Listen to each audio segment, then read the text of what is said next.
Eu me chamo Cecílio Elias Neto, tenho 73 anos, 58 de jornalismo, assustado, né? E sou de Piracicaba, natural de Piracicaba. E sou jornalista, comecei no jornalismo com 16 anos de idade. Então por isso que eu tenho 58, né? Estou completando esse ano 58 de jornalismo. Eu comecei muito cedo. A minha paixão, na verdade, era escrever. Eu queria escrever, aquele pastor. E o jornal naquela época era o jornalismo, era, vamos dizer, a melhor escola, né? Os escritores passavam por jornais, e meu sonho era ser escritor. E graças a Deus consegui ser um escritorzinho, mas estamos lá, né?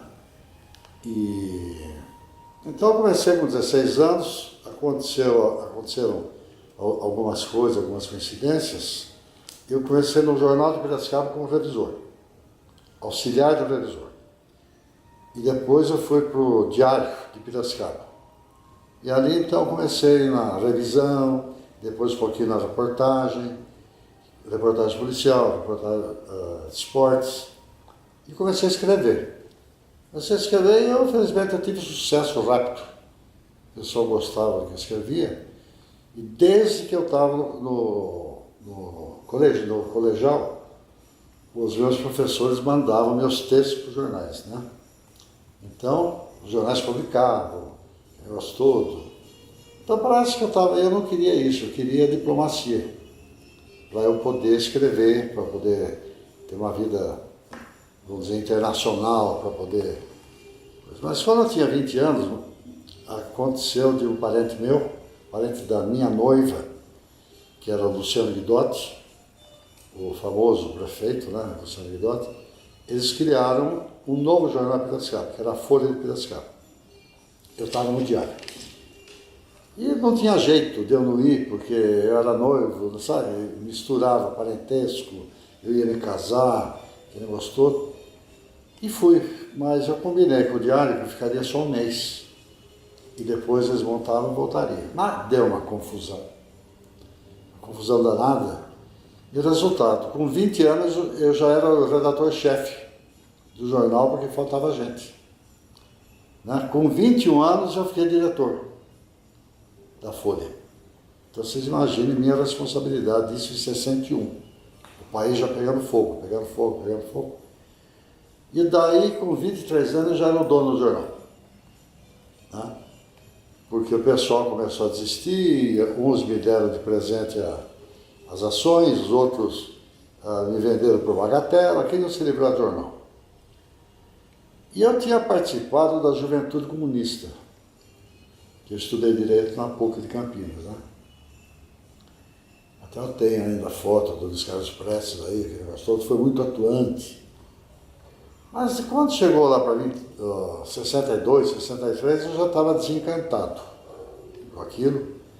Mas a minha marca estava no DOP já, né? Como militante do Partido Comunista, aquele troço todo, tal.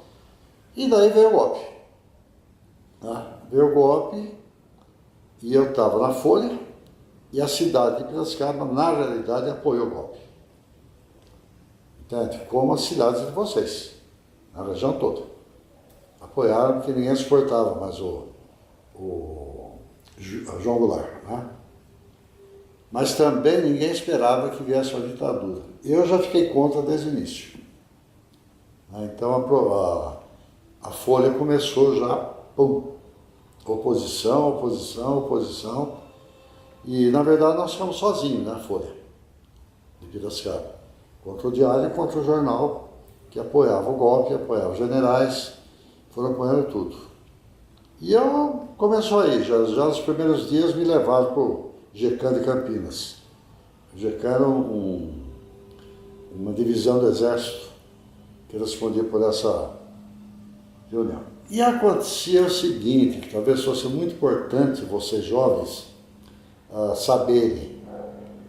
Houve um vice-presidente chamado Pedro Aleixo, que ele falava: o pior da ditadura não é o ditador, é o guarda da esquina. Porque o guarda da esquina se sente poderoso, né? Então, o pior do jornalismo foi no interior. Por quê? Porque a luta era intestina, a luta era paroquial. Compreende? Então ninguém estava pensando em Brasil, ninguém estava pensando em golpe ou não, todos nós éramos poucos, mas os intelectuais, né? Para vocês terem ideia, os sindicatos de Piracicaba eram ligados ao antigo DN. A UDN era o Partido Conservador. E o líder político mais populista era da UDN. Então, era tudo ao contrário. Tá? Então começou a guerra política aqui em Piracicaba, entre os grupos de Piracicaba. E daí, como eu estava já na oposição, eles começaram a me denunciar, aquele troço todo e tal, tal. Então, meu primeiro processo foi pela Lei de Segurança Nacional, você imagina. Né? Eu, o jornalzinho do interior, o jornalistazinho caipira, era subversivo e um atentado à segurança nacional. Parece mentira, né? Eu tinha escrito um artigo chamado Marechal da Banda de Lá, que era o Marechal Castelo Branco. Né? Aquele me pegou. Entende? E daí começaram as perseguições, aquele negócio todo. Foi uma verdadeira luta, boicote comercial, entende? Do meu lado só ficaram alguns intelectuais e estudantes também, né? Mas na verdade era assim muito mais aventura deles, né? Do que convicção. Então começou assim, em 64 já me pegou no contrapé. E justamente minha mulher ficou grávida nesse ano, 64, primeiro filho. Então ali me bateu o desânimo, né? O cansaço, a luta, o jornal era pobre, eu ia ser pai, né?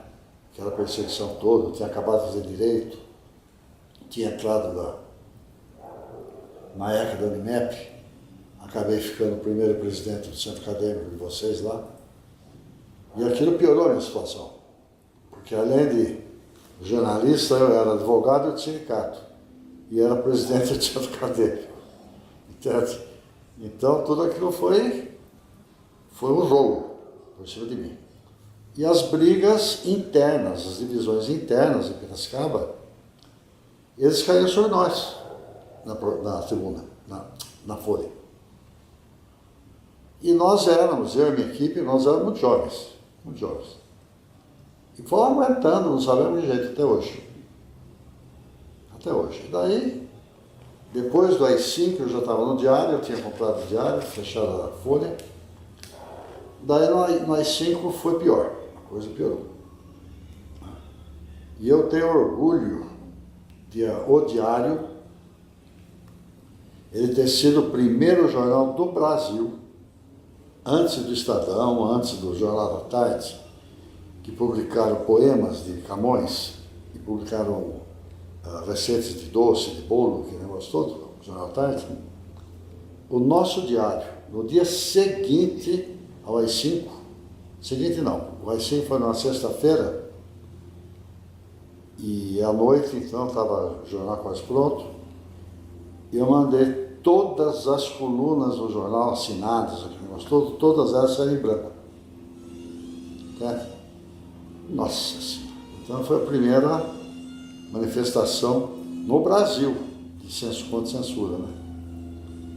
Na segunda-feira eu já estava no GQ outra vez, né? Mas era assim, eu tinha um carro, não me lembro que carro que era, se eu botasse na estrada eu já ia direto para Campinas, sozinho, de tanta coisa que me chamava. No DOPS, em São Paulo, diversas vezes.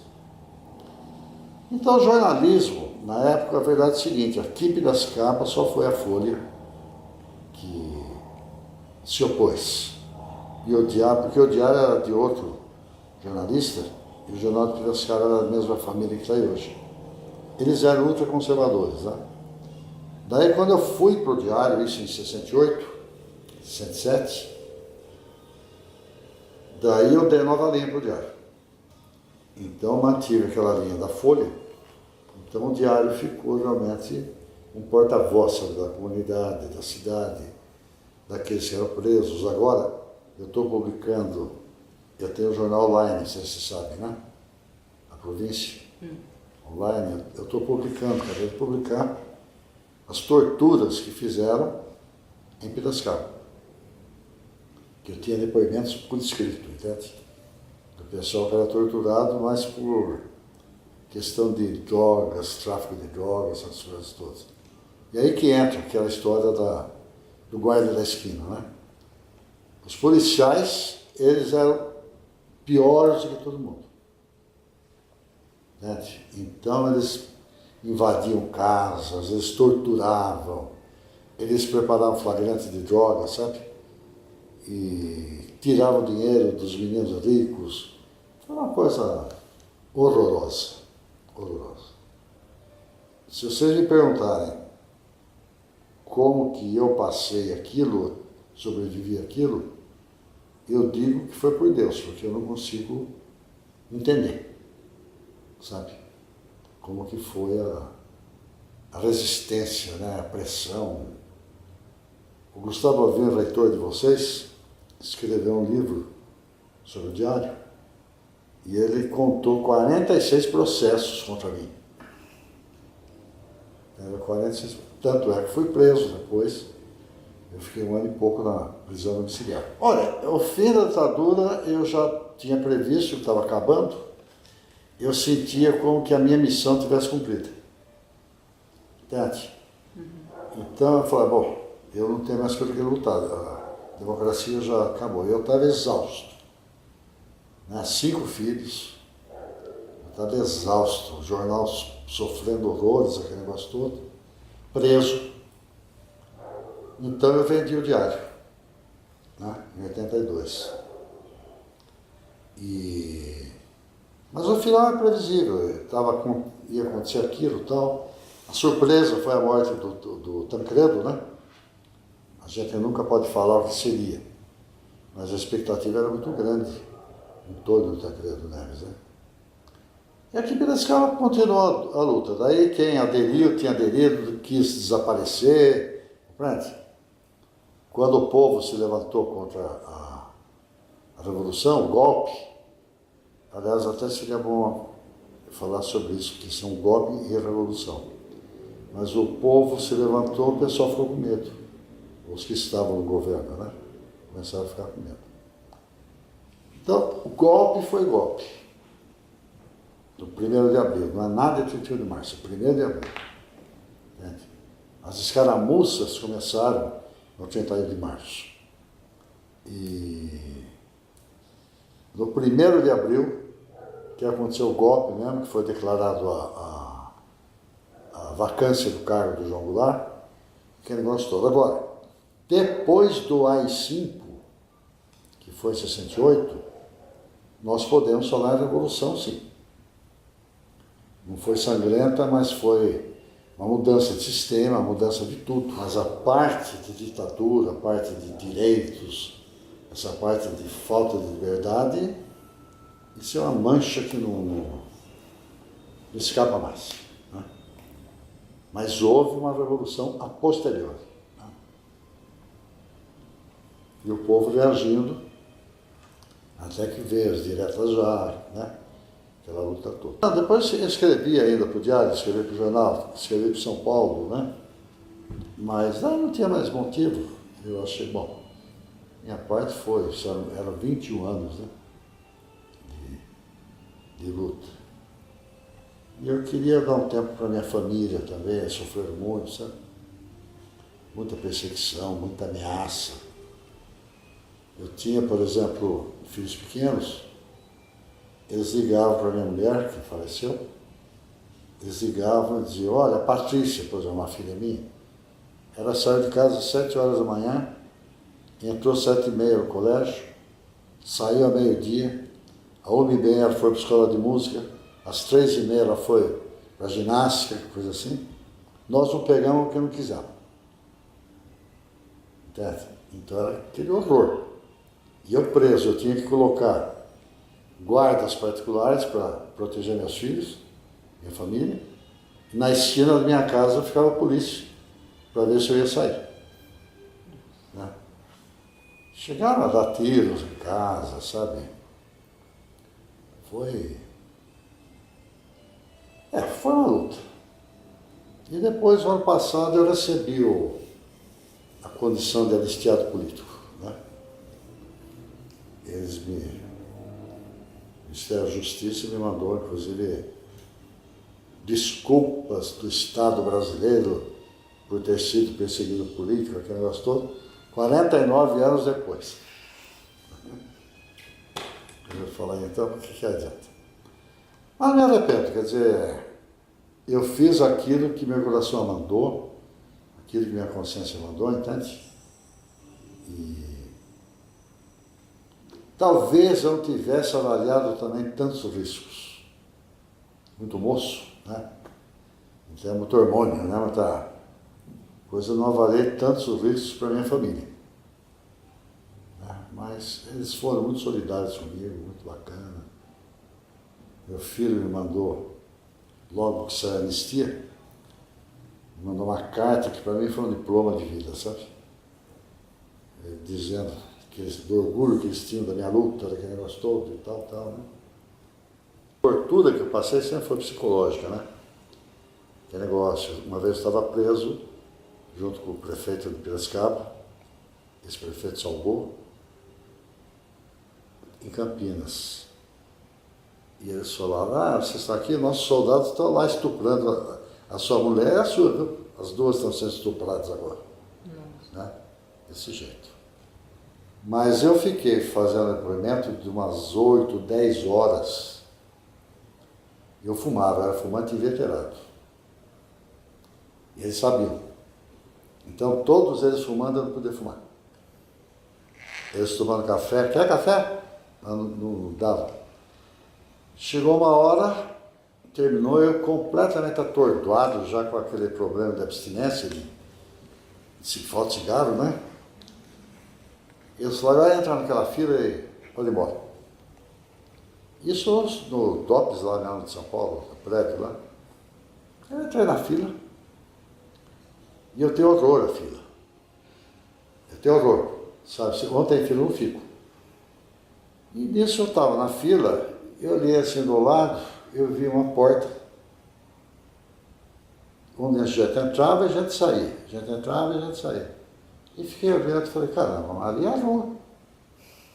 Né? Com a maior calma do mundo, a maior cara de pau, eu saí. Aquela fila era o pessoal que ia indo para Ilha Grande, tudo preso. Nossa. Eu costumo dizer que eu escapei por preguiça. A preguiça me salvou. Nossa. E outra vez que foi muito doloroso foi quando eu fiquei debaixo assim, sabe? Parece filme. Esse negócio, aquelas lâmpadas enormes. Só você? Você não vê quem está te interrogando, não vê nada, né? Me fizeram tirar roupa. Né? Ou tira, ou matamos, ou tira, ou sei lá, nós vamos estuprar, aquele negócio todo e tal. E eu não sabendo para onde olhar, não via ninguém, né? Não via ninguém. Então eu fiquei, acho, uns 15 minutos nu debaixo daquela luz forte, aquele negócio tal, e eles me ameaçando. Né? No final da risada, foi embora. Mas foi assim, quase que uma hora de altíssima tensão, né? Todo depoimento era problema de tensão. Eu não sei quantas vezes me perguntaram aquele dia, eu fui detido, né? Por algumas horas, aquele negócio todo. Daí eu tive aquela prisão que eu fiquei quase 2 anos em prisão domiciliar. E não podia nem trabalhar. Foi quando eu vendi o jornal. Daí eu vi que já estava começando a anistia, libertação, aquele troço todo. Falei, mas não parei. Eu talvez tivesse feito diferente alguns excessos que eu cometi. Mas é que a minha história, quando você está, por exemplo, afogado, está se afogando, você se debate, né? Se você estiver sem se debater, você sai nadando e tal. Talvez eu fosse menos violento, eu fui muito violento. né, agressivo nas crônicas, aquele negócio todo, talvez eu pudesse, mas a luta não, a luta nossa, tenho consciência tranquilíssima. Um bispo de Piracicaba, muito meu amigo, tanto era aquela foto ali, tá?